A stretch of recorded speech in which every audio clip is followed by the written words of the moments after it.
Hello student, स्वागत है आपका आईसीटी वर्चुअल क्लासेस में। मैं हूं कविता, आपकी साइंस टीचर।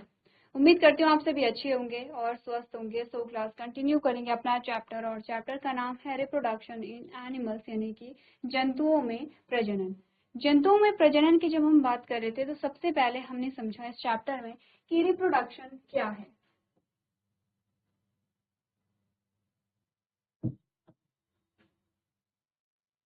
सबसे पहले आपके पास जो क्वेश्चन आया था वो है प्रजनन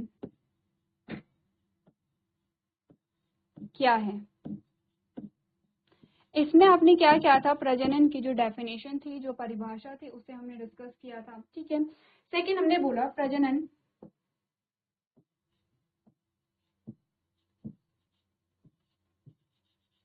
की आवश्यकता।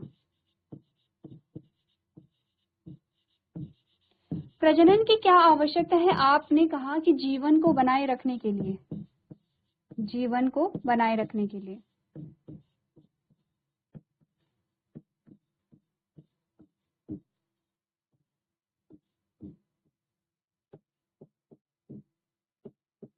जीवन को बनाए रखने के लिए क्या है? प्रजनन आवश्यक है। दूसरा जो क्वेश्चन आपके पास आया है, आपने कहा प्रजनन के प्रकार या प्रजनन के प्रकार। और जब हमने प्रजनन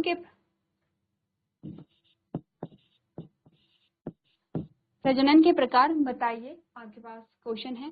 नेक्स्ट क्वेश्चन आपने देखा लैंगिक व अलैंगिक प्रजनन में अंतर बताइए।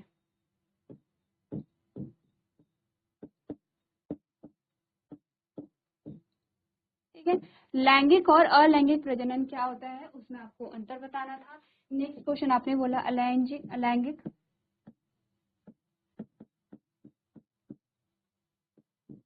जनन के प्रकार बताइए। अलैंगिक जनन में भी आपने क्या किए थे, अलग अलग प्रकार पढ़े थे। ये कुछ क्वेश्चंस हैं जिनके बारे में अभी तक आपने पढ़ा है। तो सबसे पहले देखते हैं कि हमने क्या क्या चीजें यहाँ पर समझी हैं। इंट्रोडक्शन में आपने कहा कि रिप्रोडक्शन किसे कहते हैं। हमने कहा रिप्रोडक्शन एक जैविक प्रक्रिया है जिसके द्वारा कोई भी जीव अपने ही समान, अपनी ही जैसी नई संतति को उत्पन्न करता है, उसे हम कहते हैं प्रजनन। ठीक है, इस पूरी प्रक्रिया को हम क्या कहेंगे? प्रजनन कहेंगे। अब हमने कहा प्रजनन क्यों आवश्यक है, तो आप देखिए कि हमने कहा चाहे प्लांट से या एनिमल से, ये सब के बारे में हम बात कर रहे हैं। प्रजनन जीवन को बनाए रखने के लिए क्या है, इंपॉर्टेंट है। सोचिए अगर कि नए जीव ही उत्पन्न नहीं होंगे तो आप देखेंगे कि एक टाइम पे क्या होगा कि धीरे धीरे करके सारे जो जीव हैं वो यहाँ पृथ्वी से नष्ट होने लगेंगे। तो इसीलिए क्या है, प्रजनन इंपॉर्टेंट है। अब हमने कहा modes of reproduction. Modes of reproduction में आपने दो प्रकार के प्रजनन पढ़े थे, जिनमें हमने बोला था आपके पास आता है लैंगिक जनन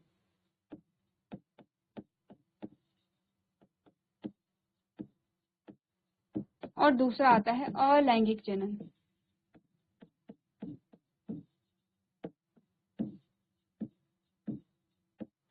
ठीक है, हमने बात की है लैंगिक और अलैंगिक जनन के बारे में। इसमें सबसे पहले आपने देखा है सेक्सुअल रिप्रोडक्शन, यानी कि यौन प्रजनन या लैंगिक जनन को, जिसमें इंपॉर्टेंट जो चीजें हैं वो आप ध्यान रखिए कि जो लैंगिक जनन है या यौन प्रजनन है उसमें आपको जो की पॉइंट है वो याद रखने हैं। जैसे कि आपने बोला कि यहाँ पर जो लैंगिक जनन है या जो सेक्सुअल रिप्रोडक्शन है उनमें दो जनकों की आवश्यकता होती है। तो आपने कहा यहाँ पर कितने पेरेंट इन्वॉल्व हैं? दो जनक यहाँ पर क्या है, इन्वॉल्व हैं। और दो जनकों में आपने बोला कि एक मेल और एक फीमेल होगी। ठीक है, इस प्रकार से। लेकिन हमने बोला कि यहाँ पर क्या होते हैं, जो लैंगिक जनन है, लैंगिक जनन में हमने कहा कि लैंगिक अंग भी होते हैं। ठीक है, लैंगिक जनन अगर हो रहा है तो लैंगिक अंग भी होते हैं, जिसे आप कहते हैं रिप्रोडक्टिव सिस्टम। और रिप्रोडक्टिव सिस्टम में आपके रिप्रोडक्टिव पार्ट या रिप्रोडक्टिव ऑर्गन पाए जाते हैं। तो दूसरा डिफरेंस हमने बोला कि प्रजनन अंग यहाँ पर आपके पाए जाते हैं, जिसे आप प्रजनन तंत्र कहेंगे। प्रजनन तंत्र में क्या पाए जाएंगे? प्रजनन अंग पाए जाएंगे। ठीक है। नेक्स्ट हमने बोला कि यहाँ पर क्या होता है, कुछ स्पेशल प्रकार की कोशिकाएं बनती है, कुछ विशिष्ट प्रकार की कोशिकाएं बनती हैं, जिन्हें हम कहते हैं युग्मक या गैमीट। ठीक है, दोनों में मेल और फीमेल दोनों की बात हो रही है। अब आप समझिए, अगर हम लैंगिक जनन की बात कर रहे हैं तो हमने कहा 2 जनक यहाँ पर क्या है? अनिवार्य है। 2 जनकों की उपस्थिति अनिवार्य है। हमने कहा 2 जनकों में क्या होंगे? यहाँ पर प्रजनन तंत्र पाया जाता है। तो दोनों जनकों में क्या पाए जाएंगे? प्रजनन तंत्र। अब हमने कहा ये जो प्रजनन तंत्र होता है ये दोनों पेरेंट्स में डिफरेंट होगा। मेल की अगर बात करें तो मेल में क्या होगा? मेल रिप्रोडक्टिव सिस्टम होगा, और फीमेल की बात करेंगे तो फीमेल में क्या होगा? Female reproductive system. तो हम बात कर रहे हैं, आपने कहा मेल और फीमेल। ठीक है। अब यहाँ पर हमने कहा इस तंत्र में क्या पाए जाएंगे? रिप्रोडक्टिव पार्ट पाए जाएंगे। इतना आप समझते हैं?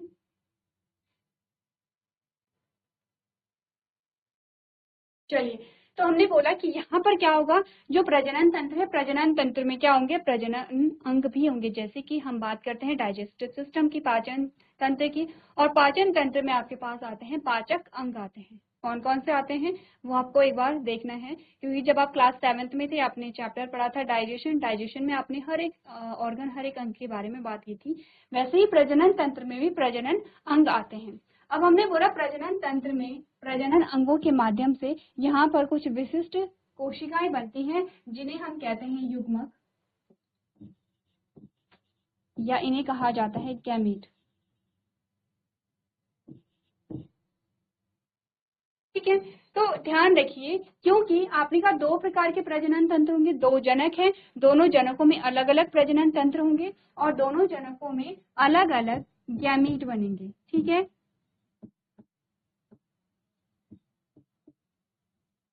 अब जो गैमीट, हमने कहा जो गैमीट मेल में बन रहा है उसे मेल गैमीट कहेंगे, जो फीमेल में बन रही है उसे फीमेल गैमीट कहते हैं।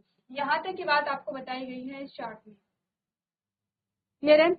नेक्स्ट हमने बोला कि अब यहाँ पर क्या आता है, जब गैमीट बनते हैं तो यहाँ पर एक क्रिया होती है, एक प्रक्रिया होती है जिसका नाम है फर्टिलाइजेशन या निषेचन, जिसमें जो गैमीट है वो संलयित होते हैं और या फिर फ्यूज होते हैं। हमने कहा genetic information from both parents is inherited. अब होगा क्या? हमने बोला कि यहाँ पर एक्चुअली में रिप्रोडक्शन क्या है? रिप्रोडक्शन में हम पढ़ क्या रहे हैं? रिप्रोडक्शन में एक नए जीव का निर्माण हुआ है। ठीक है। यहाँ पर हमने कहा कि जो जीव होते हैं वो अपने ही समान नई संतति को उत्पन्न करते हैं, उसे हम क्या कह रहे हैं? प्रजनन कह रहे हैं। अब हमने कहा प्रजनन का एक प्रकार है लैंगिक प्रजनन या लैंगिक जनन। लैंगिक जनन में हमने कहा कि यहाँ पर 2 जनक होते हैं, एक है मेल और एक है फीमेल। मेल और फीमेल दोनों में क्या होते हैं? यहाँ पर प्रजनन तंत्र होता है, जिसमें कुछ एक विशिष्ट प्रकार की कोशिका बनती है, जिसे मेल में आप कहेंगे मेल गैमीट या नर युग्मक, और फीमेल में आप कहेंगे फीमेल गैमेट या मादा युग्मक। ठीक है, क्लियर है? अब ये जो गैमेट है ये क्या है? एक कोशिका है।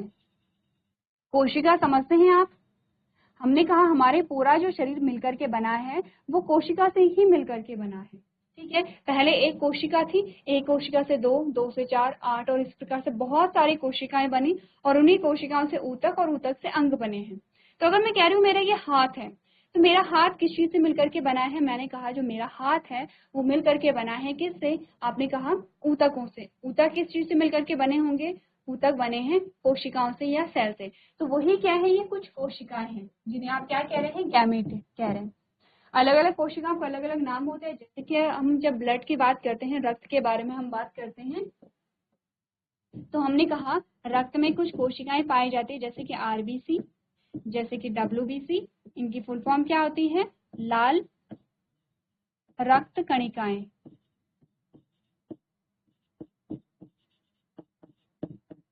और फुल फॉर्म अगर हम बोले तो हमने कहा रेड ब्लड सेल्स। दूसरा हमने कहा ये होती हैं व्हाइट ब्लड सेल्स। जिन्हें आप क्या कहते हैं, श्वेत रक्त कणिकाएं।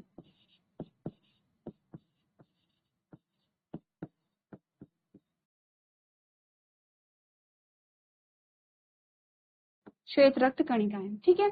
अब यहाँ पर ध्यान दीजिए कि जो आरबीसी है, डब्ल्यूबीसी, ये भी क्या है, एक प्रकार की कोशिकाएं हैं जो हमारे रक्त में पाई जाती हैं, ठीक है। इनका नाम क्या है, हमने कहा इनका भी हमने नाम रखा है, ये भी कोशिकाएं थी, इनका भी हमने नाम रखा है। एक और कोशिका होती है जिसे हम कहते हैं न्यूरॉन, ठीक है, जो कि क्या होती है, हमारे ब्रेन को बनाती है। ऐसी अलग अलग कोशिकाएं आपके पास आती हैं। वैसे ही एक कोशिका का नाम है गैमेट या युग्मक, ठीक है। अब हमने कहा उस कोशिका का नाम गैमेट और युग्मक है। अगर वो मेल में बन रही है तो आप उसे मेल गैमेट कहेंगे, अगर फीमेल में बन रही है तो आप उसे क्या कहेंगे, फीमेल गैमेट कहेंगे। अब ये जो गैमेट है, इनका क्या होता है, संलयन हो जाता है, फ्यूज हो जाते हैं, या आप कह सकते हैं कि ये आपस में मिक्स हो जाते हैं। अब अगर ये आपस में मिक्स हो गए हैं तो अब आप बताइए ये एक कोशिका होगी या दो कोशिका होगी। जब इनका संलयन हो गया है आपस में तो अब आप बताइए ये एक कोशिका है या दो कोशिकाएं हैं। तो आपका आंसर होना चाहिए कि ये अभी भी एक ही कोशिका है। दो कोशिकाएं मिल करके अभी भी एक ही कोशिका को बना रहे हैं, ऐसे आप कहते हैं जाइगोट या युग्मनज।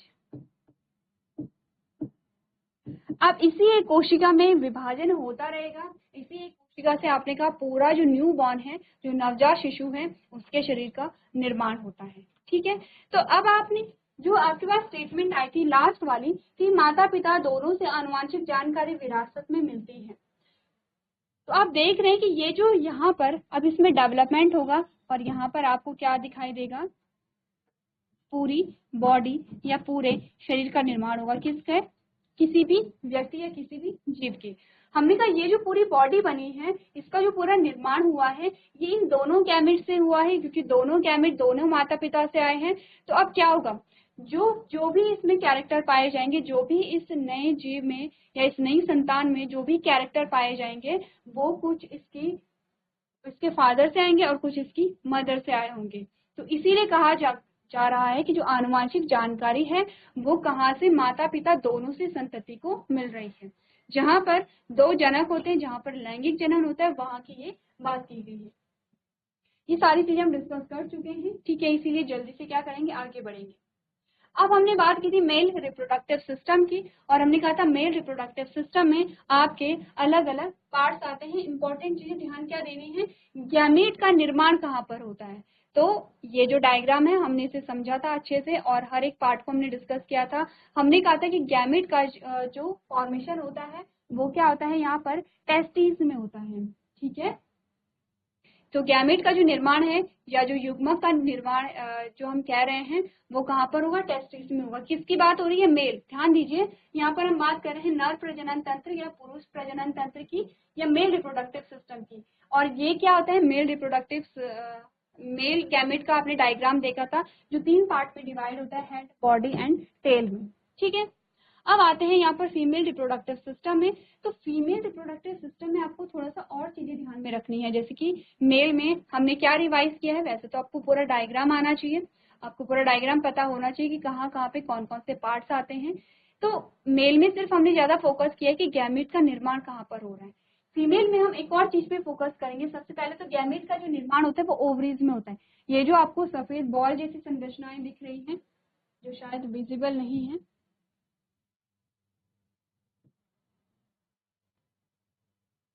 ये जो आपको बॉल जैसी संरचनाएं दिख रही हैं, इनका नाम है ओवरीज, अंडाशय। और यहीं पर क्या होता है, गैमीट का निर्माण होता है। कौन से गैमीट का, फीमेल गैमीट का निर्माण होता है। लेकिन यहाँ पर जब हमने कहा था कि गैमीट का संलयन हो रहा है, उसे हम कहते हैं फर्टिलाइजेशन या निषेचन। तो गैमीट का संलयन कहाँ पर होगा, आपने कहा फीमेल रिप्रोडक्टिव पार्ट में होगा। और कौन से पोर्शन में होता है, फैलोपियन ट्यूब में। पढ़ा था ये फैलोपियन ट्यूब, फैलोपियन ट्यूब के अलग अलग पार्ट हमने पढ़े थे। हमने कहा था यहाँ पर आपके पास आता है स्थमस, ये आता है एम्प्यूला, ये आता है इनफंडिबुलम। इनफंडिबुलम में हमने कहा कि ये फिंगर लाइक प्रोजेक्शन आती है जिन्हें हम फिम्बरी कहते हैं। फिम्बरी क्या करेंगे, गैमेट को रिसीव करेंगे और यहाँ पर जो मेल गैमेट है वो एम्प्यूला वाले भाग में आएगा और यहीं पे फर्टिलाइजेशन होगा। तो अगर आपने प्रीवियस लेक्चर नहीं देखे तो एक बार आप लोग जल्दी से देख लेंगे, ठीक है, क्योंकि ये सारी चीजें हम डिस्कस कर चुके हैं। ये है फीमेल गैमेट जिसे हम क्या कहते हैं, ओवम कहते हैं। ये उसका डायग्राम है, यहाँ पर आपने देखा था इस प्रकार से। ठीक है, नेक्स्ट हमने यहाँ पर बात की थी फर्टिलाइजेशन। तो फर्टिलाइजेशन आप समझते हैं कि जब दोनों गैमेट सनलाइट होते हैं, फ्यूज होते हैं, तो उसे हम गैमेट कहते हैं। कहाँ पर ये प्रोसेस हो रही है, फर्टिलाइजेशन या निषेचन की प्रक्रिया हो रही है फीमेल गैमेट के जो फैलोपियन ट्यूब है वहां पर। और फैलोपियन ट्यूब के किस हिस्से में, आपने कहा एम्प्यूला वाले रीजन में। ठीक है, अब हमने बात की थी कि फर्टिलाइजेशन दो प्रकार का होता है, इंटरनल फर्टिलाइजेशन है, एक्सटर्नल फर्टिलाइजेशन है। अभी तक जो हमने पढ़ा है इंटरनल फर्टिलाइजेशन के बारे में पढ़ा है, जो होता है मनुष्यों में। तो हमने कहा एक्सटर्नल फर्टिलाइजेशन कैसे होता है, जो बाह्य निषेचन है। यहाँ पर मेल और फीमेल दोनों अपने गैमेट को पानी में रिलीज करते हैं और पानी में ही गैमेट का फ्यूजन होता है, जो कि एग्जाम्पल आपके पास क्या आया है, फ्रॉग आया है। ठीक है, इसी के साथ आपने external fertilization in frogs and toads, यानी कि जो फ्रॉग एंड टोड्स हैं उनमें बाह्य निषेचन कैसे हुआ, इसके बारे में हमने बात की है। ठीक है, हम बात कर रहे थे what are test tube baby, test tube baby के बारे में हम बात कर रहे थे। और नेक्स्ट हमारे पास आया था डेवलपमेंट ऑफ एम्ब्रियो। एक बार टेस्ट ट्यूब बेबी को रिवाइज कर लेते हैं। हमारा आज का टॉपिक होगा डेवलपमेंट ऑफ एम्ब्रियो, यानी कि भ्रूण का विकास कैसे हुआ। तो टेस्ट ट्यूब बेबी होता क्या, आपने कहा कि कोई जो फीमेल होती है उसकी अगर फैलोपियन ट्यूब में कोई प्रॉब्लम आ गई है और फैलोपियन ट्यूब ही ब्लॉक हो गई है, तो आप समझ सकते हैं कि यहाँ पर क्या होगा, फर्टिलाइजेशन नहीं हो पाएगा।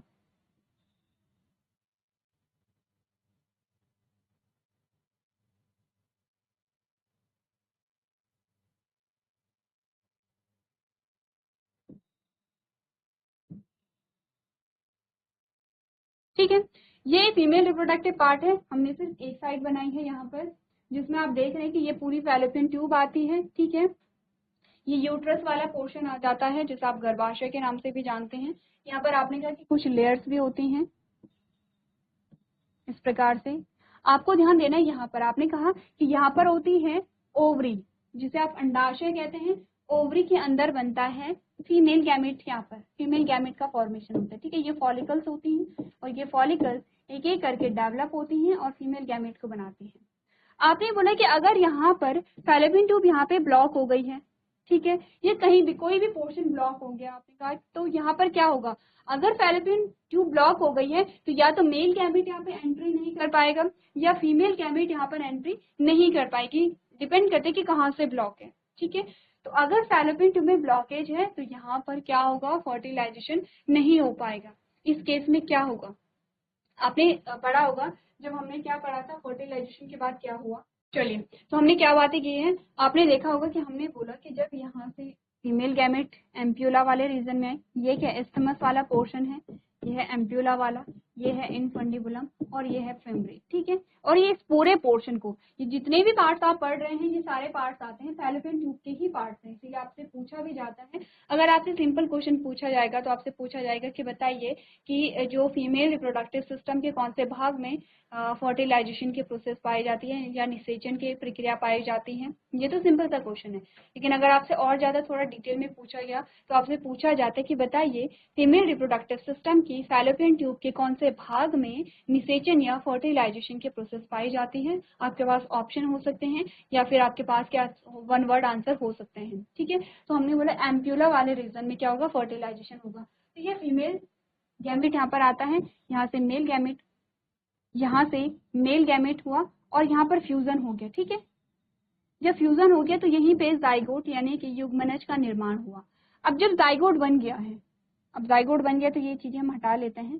ठीक है, जाइगोट बना तो जाइगोट क्या है, एक कोशिकीय कोशिका है। ठीक है, यानी कि यूनिसेलुलर है। ठीक है, जाइगोट क्या होगा, यूनिसेलुलर होगा, एक कोशिकीय होगा। यहाँ पर जाइगोट में हमने कहा दोनों के, मेल गैमेट और फीमेल गैमेट दोनों के फीचर्स, दोनों का जेनेटिक मटेरियल होगा। अब इसमें क्या होता है, धीरे धीरे डेवलपमेंट होता है, तो जैसे जैसे ये आगे को बढ़ता है वैसे वैसे इसमें कोशिकाएं जो हैं वो बढ़ती रहती हैं, यानी कि 1 से 2, 2 से 4, 4 से 8, 8 से 16, इस प्रकार से पूरा एक बॉल बनता रहता है। और ये जो बॉल है ये क्या हो जाता है, यहाँ पर इम्प्लांट हो जाएगा, कहाँ पर, यूटेराइन वॉल में, यानी कि जो गर्भाशय की जो दीवारें होती हैं वहां पर इम्प्लांट हो जाता है। तो बेसिकली यहाँ पर जब एक बार इम्प्लांट होंगे, इम्प्लांट का सिंपल सा मतलब है कि पहले जो जाइगोट था वो यहाँ पर था। अब जाइगोट धीरे धीरे आगे की ओर बढ़ता है, कुछ दिन का टाइम यहाँ पे लगता है, कुछ समय लगता है, और जैसे जैसे ये आगे की ओर बढ़ता जाएगा वैसे वैसे इनमें विभाजन होते रहेंगे। जाइगोट पहले एक कोशिकीय था, 1 से 2, 2 से 4, 4 से 8, इस प्रकार से कोशिकाएं बढ़ती रहती हैं यहाँ पर, ठीक है। और एट लास्ट यहाँ पर क्या हो जाएगा, ट्रांसफर हो जाता है, जिसे इम्प्लांटेशन हम कहते हैं। इम्प्लांटेशन के बाद पूरे भ्रूण का निर्माण यहीं पर होता है, जो डेवलपिंग एम्ब्रियो है उसका निर्माण यहीं पर होगा। और जब आपने कहा कि पूरे जो 9 महीने का टाइम पीरियड है, यहीं पर सारे डेवलपमेंट पाई जाती है, ठीक है। अब होगा क्या, हमने कहा कि अगर यहाँ पे फैलोपियन ट्यूब में ही ब्लॉकेज आ गया है, अगर फैलोपियन ट्यूब में ब्लॉकेज आ गया है और यहाँ पर फर्टिलाइजेशन हो ही नहीं पाया, तो क्या होगा, तो क्या होगा, तो क्या हम ऐसा करा सकते हैं कि हमने क्या किया, हमने लेबोरेटरी में मेल और फीमेल गैमेट दोनों का संलाइन करवा दिया, ठीक है। टेस्ट ट्यूब समझते हैं आप लोग, आपने अगर नहीं देखी होगी अभी तक लैब में, वैसे आपने देखी होगी, तो लैब में टेस्ट ट्यूब होती हैं कुछ इस प्रकार की,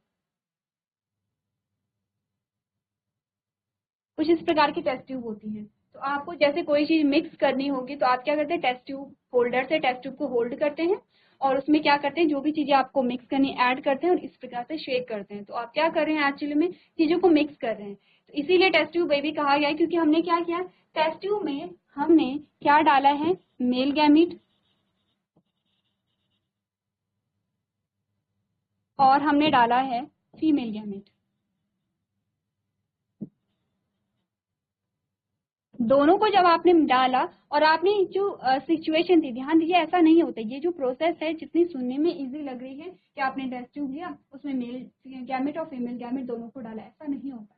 सारी जो सिचुएशन है, सारी जो कंडीशन है, जो भी परिस्थितियां हैं, वो आपने कहा कि यहाँ पर जो फैलोपियन ट्यूब में जो कंडीशन होंगी उसी के अकॉर्डिंग वहां पर मेंटेन की जाती है, चाहे वो टेम्परेचर हो, चाहे वहां पर आपने कहा कि जो पीएच है, पीएच जो है वो कितना वहां पे मेंटेन रहता है, सारी जो चीजें हैं वो फैलोपियन ट्यूब के अकॉर्डिंग यहाँ पे फिक्स की जाती हैं। तब जाके यहाँ पर क्या होता है, दोनों गैमेट आपने ऐड किए, दोनों गैमेट को आपने डाला, आपने कहा कि दोनों गैमेट यहाँ पर आ गए हैं, ठीक है, एक गैमेट ये है और एक गैमेट ये है।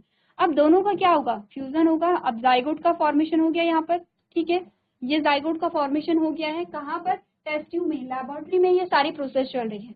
अब होता है कि कुछ दिन देखा जाता है जाइगोट को कि इसमें डेवलपमेंट हुआ या नहीं हुआ। डेवलपमेंट कैसे होगा, आपने कहा क्योंकि जैसे ही जाइगोट बनता है, जाइगोट क्योंकि एक कोशिका है, वैसे ही अब उसमें क्या होगा, डेवलपमेंट होगा, उसमें वृद्धि होगी, विकास होगा, विभाजन होगा, और एक कोशिका से बहुत सारी कोशिकाएं बनने लगती हैं। अब एक बार आपने देखा कि यहाँ पर ग्रोथ होने लग गई है, तो आप क्या करेंगे, टेस्ट ट्यूब से इस जाइगोट को क्या चीज, फीमेल रिप्रोडक्टिव सिस्टम के यूटेराइन वॉल में क्या कराया जाएगा, इंजेक्ट कराया जाएगा, ठीक है। क्या किया है, जो फीमेल रिप्रोडक्टिव सिस्टम है उसमें आपने क्या किया कि बाहर यहाँ पे फर्टिलाइजेशन की जो प्रोसेस है वो बाहर कराई गई, आर्टिफिशियल फर्टिलाइजेशन आप इसे कह सकते हैं, कृत्रिम रूप से निषेचन करवाया गया टेस्ट ट्यूब में, लेबोरेटरी में। और उसके बाद जब देखा कि जाइगोट डेवलप हो रहा है, तो फीमेल रिप्रोडक्टिव का जो फीमेल रिप्रोडक्टिव सिस्टम जो था उसमें यहाँ पर इंजेक्ट किया गया, इंजेक्शन के थ्रू क्या किया गया, जाइगोट को इंजेक्ट कराया गया, और अब जो जाइगोट है वो यहाँ पर इम्प्लांट हो गया। एट लास्ट में यही तो प्रोसेस हो रही थी, अगर नेचुरली यहाँ पर फर्टिलाइजेशन होता तो हमने कहा यही तो हो रहा था, यहाँ पे फर्टिलाइजेशन हुआ और यहाँ से जो जाइगोट है वो यहाँ इम्प्लांट हो गया है, ठीक है। तो सेम जो प्रोसेस है वो हमने भी की, कि हमने लेबोरेटरी में क्या करा दिया है, फर्टिलाइजेशन कराया और यहाँ पर इंजेक्ट करा करके इम्प्लांट करा दिया गया है। अब क्या होगा, यहाँ पर आपको एग्जामिन किया जाएगा बार बार, आप क्या होंगे, जो डॉक्टर है, डॉक्टर की देखरेख में आप रहते हैं, डॉक्टर के सुपरविजन में देखा जाता है कि जो यहाँ पे डेवलपिंग एम्ब्रियो है प्रॉपर ग्रो कर रहा है या नहीं कर रहा है, ठीक है। तो इस प्रकार का जो बेबी होगा उसे हम क्या कहेंगे, टेस्ट ट्यूब बेबी कहेंगे, क्योंकि यहाँ पर वो जो बेबी है उसमें जो फर्टिलाइजेशन से जो वो बना है, वो फर्टिलाइजेशन कहाँ पर हुई थी, टेस्ट ट्यूब में हुई थी। तो पढ़ ले एक बार जल्दी से, हमने कहा in some women the oviduct are blocked and hence they are unable to hold the eggs. This means that these women are not able to bear babies because of blocked oviduct, क्योंकि oviduct, अच्छा ध्यान दीजिए, oviduct को ही हम fallopian tube भी कहते हैं, आपने यहाँ पर कंफ्यूज नहीं होना है। इसीलिए जब हम क्या कर रहे थे, रिप्रोडक्टिव सिस्टम को हम पढ़ रहे थे, तो मैंने आपको बोला था फैलोपियन ट्यूब भी याद रखिए, ओविडक्ट भी याद रखिए, क्योंकि क्वेश्चन आपके किसी भी वर्ड से आ सकता है। ठीक है, तो अगर हमने कहा ओविडक्टिव ब्लॉक हो गई है, तो उसमें क्या होगा, अब जो गैमेट है वो फ्यूज नहीं हो पाएंगे, और फ्यूज नहीं होंगे तो आपने कहा यहाँ पे प्रेगनेंसी क्रिएट नहीं हो पाएगी। However, due to the process of vitro fertilization और आईवीएफ आपने देखा होगा, एड्स भी चलते रहते हैं आईवीएफ की, कि आईवीएफ जो टेक्निक है उसमें क्या होता है, किस प्रकार से होता है, आपने देखा होगा। The freshly released egg of female and male gametes can be fertilize externally. Externally क्या किया गया है, फ्यूज करवाया गया है, ये आपको बताया गया है। The zygote thus formed is allowed to develop for a week outside the female body in a safe condition and is then placed in the woman uterus। कि पहले देखा जाता है, कम से कम एक वीक तक देखा जाता है कि यूट्रस में डेवलपमेंट हुआ या नहीं। वैसे अगर आप देखेंगे तो इम्प्लांटेशन भी एक वीक का टाइम लेती है यहाँ पर। ठीक है, नॉर्मली अगर हम नेचुरल प्रोसेस को देखें, तो हमने कहा कि यहाँ पर क्या हुआ कि पहले देखा जाता है कि जाइगोट में डेवलपमेंट हो रहा है या नहीं हो रहा है, उसके बाद क्या होगा, फीमेल बॉडी में से इंजेक्ट करा दिया जाएगा। In this way these women can bear baby. The babies that are born with the IVF process are called test tube baby. ठीक है, आईवीएफ की फुल फॉर्म क्या होती है, आप यहाँ से देखेंगे। तो यहाँ पर इस प्रकार से क्या हुआ, हमने कहा कि एक्सटर्नल फर्टिलाइजेशन या आर्टिफिशियल फर्टिलाइजेशन के थ्रू यहाँ पर क्या होता है, प्रेगनेंसी करवाई जाती है। अब आता है डेवलपमेंट ऑफ एम्ब्रियो। हमने ये तो देख लिया कि जाइगोट का निर्माण कैसे हुआ है। अब हम बात करेंगे कि यहाँ पर जो एम्ब्रियो है, जो भ्रूण है, उसका डेवलपमेंट कैसे होता है।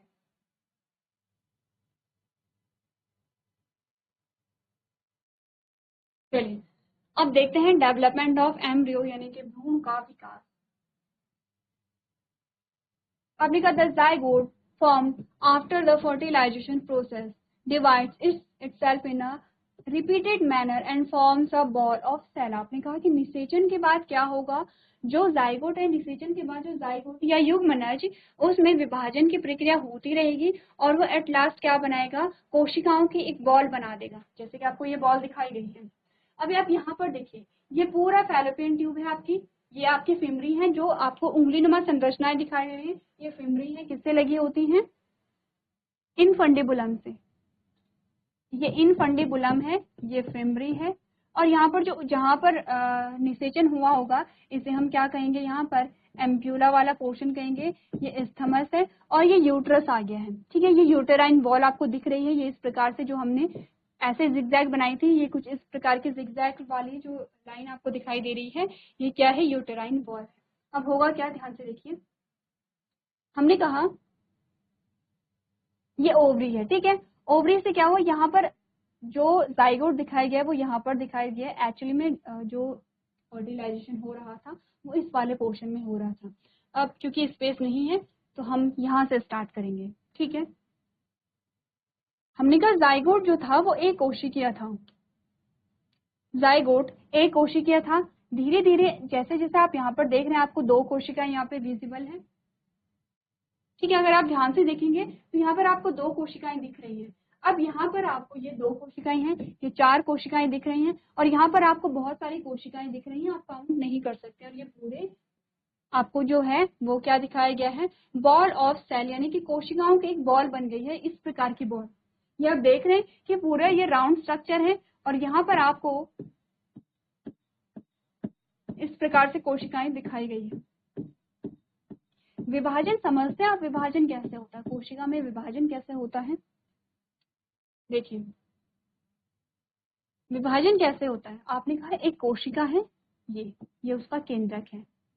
अब धीरे धीरे क्या होगा, कोशिका में और क्या क्या चीजें होती हैं, अगर हम कहें तो हमने कहा ये है सेल मेम्ब्रेन या प्लाज्मा मेम्ब्रेन। ठीक है, जिसे आप कोशिका झिल्ली कहते हैं, प्लाज्मा मेम्ब्रेन है। दूसरा आपने कहा इसके अंदर क्या होगा, साइटोप्लाज्म होता है।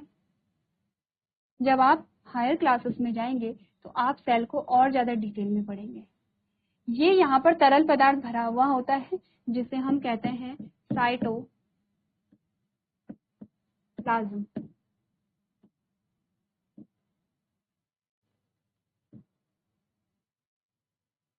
ठीक है, साइटोप्लाज्म ये है न्यूक्लियस, या जिसे हम कहते हैं केंद्रक। अब इसके अलावा और भी बहुत सारी चीजें होती है जिसे हम कोशिकांग या सेल ऑर्गेनेलीज कहते हैं। ठीक है, क्लास 9th में आपके पास पूरा एक चैप्टर आता है सेल का, उसमें सारी चीजें आप देखेंगे।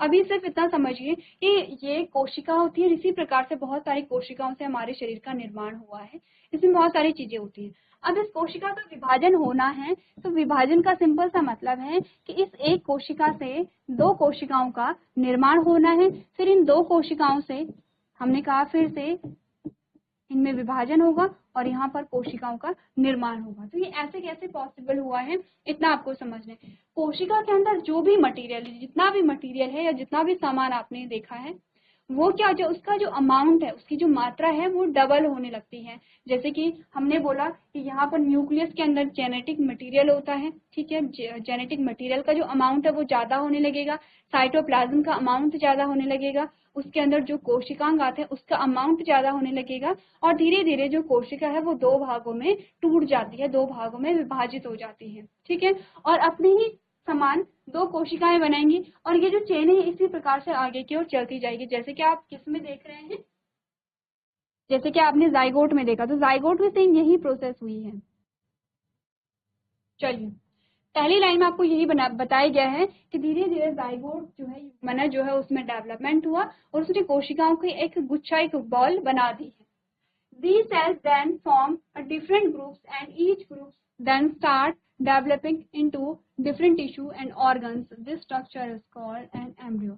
अब धीरे धीरे क्या होगा, कोशिकाएं, जब हमने कहा बहुत सारी कोशिकाएं बन गई हैं, ठीक है, फॉर एग्जांपल आपने कहा ये बॉल है, बहुत सारी कोशिकाएं बन गई हैं। अब इन कोशिकाओं से अलग अलग ग्रुप बने हैं, एक ग्रुप ये बना, एक ग्रुप ये बना, और इसी प्रकार से बहुत सारे ग्रुप बने हैं। अब इन दो ग्रुप ने मिल करके टिश्यू बना दिया है, यानी कि ऊतक बना दिए हैं, और इसी प्रकार से आपने कहा कि बहुत सारे ऊतक बनते हैं, बहुत सारे ऊतक बनेंगे, तो बहुत सारे ऊतक मिल करके क्या बनाएंगे, अंगों का निर्माण करेंगे, और इस प्रकार से यहाँ पर भ्रूण का निर्माण होता है। ठीक है, नेक्स्ट हमने कहा the embryo embeds itself into a uterus ball and continue to develop and grow। आपने कहा कि जो एम्ब्रियो है वो क्या होगा, जो यहाँ पे भ्रूण की दीवार है वहां पर रहता है और धीरे धीरे ग्रो होता रहेगा, और वहां पर क्या होगा, उसके सारे अंगों का निर्माण वहां पर होगा। Soon the baby parts such as hands, legs, feet, eyes and ears start developing। धीरे धीरे क्या होगा, वो जो भ्रूण है, वो जो एम्ब्रियो है, उसमें अंगों का निर्माण शुरू हो जाएगा। जैसे हाथ का निर्माण होगा, पैरों का निर्माण होगा, ठीक है, आंखों का निर्माण होता है, इसी प्रकार से सारे अंग वहां पर बनने लगते हैं। The embryo whose parts can be identified individually is called a fetus। अब ध्यान दीजिए, एम्ब्रियो और फीटस में क्या डिफरेंस है। एम्ब्रियो जो है, जो भ्रूण जो है, उसमें धीरे धीरे अंगों का निर्माण हो रहा है, लेकिन अभी आप अंगों को क्लियरली ये नहीं देख सकते कि ये हाथ है, ये पैर है।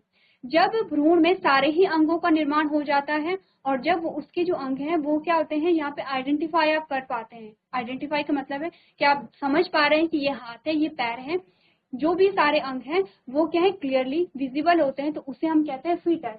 तो फीटस एक्चुअली में होता क्या है, फीटस तब बनता है जब 9 महीने के बाद, यहाँ पर आपने कहा कि जो कंप्लीट जो बेबी का फॉर्मेशन हो गया है उसे हम फीटस कह रहे हैं। आपने कहा the foetus then completely develops and takes birth as a baby. हमने बोला कि जो एज अ बेबी आप देखते हैं, जो न्यू बॉर्न आप देख रहे हैं, जो नवजात शिशु को आप देख रहे हैं, जब वो अपनी माता के वोम में था, अपनी माता के गर्भाशय में था, तब हम उसे फीटस कह रहे थे। इस फीटस में जब सारे अंगों का निर्माण नहीं हुआ था, तब हम उसे क्या कह रहे थे, भ्रूण कह रहे थे, या आप उसे क्या कह रहे थे, एम्ब्रियो कह रहे थे। ठीक है, तब आप उसे एम्ब्रियो कह रहे थे। आपने कहा एम्ब्रियो जब सिर्फ सेल का गुच्छा था, कोशिकाओं का गुच्छा था, तब आप इसे क्या नाम दे रहे थे। आपने कहा कि आप इसे अलग अलग नाम से देते हैं, जैसे कि आपने कहा कि ब्लास्टोमेर्स इनमें पाए जाते हैं। जब आप और ज्यादा डिटेल में पढ़ेंगे तब आप देखेंगे कि एम्ब्रियो का डेवलपमेंट जब हुआ है तो क्या क्या चीजें यहाँ पर बनी हैं। ठीक है, तो इससे पहले जो स्टेज थी, जब आपने कहा कि सिर्फ एक ही कोशिका थी, तब आप उसे क्या कह रहे थे, युग्मनज, तब आप उसे जाइगोट कह रहे थे या युग्मनज कह रहे थे। क्लियर है इतना। तो ये हमने क्या देखा है, एम्ब्रियोनिक डेवलपमेंट देखा। एम्ब्रियोनिक डेवलपमेंट में क्या क्या स्टेजेस आई हैं वो हमने देखी है। एक बार आप क्या करेंगे, पूरे जो स्टेटमेंट है यहाँ पर उसे पढ़ लीजिए।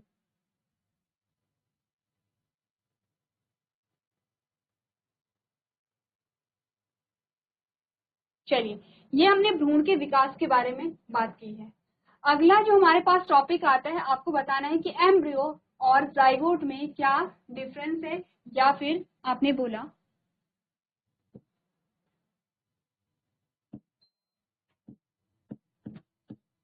भ्रूण व युग्मनज में अंतर आपको बताना है।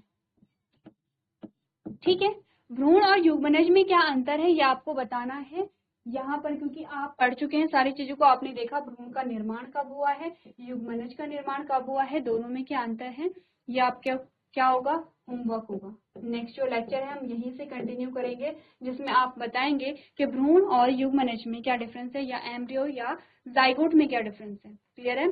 तो आपको अपना होमवर्क करके लेके आना है। अभी तक जो हमने टॉपिक यहाँ पर कवर किए हैं उनको आपको रिवाइज करते रहना है। तो आज के सेशन में हम इतना ही करेंगे। अभी तक क्लास में बने रहने के लिए आपका धन्यवाद।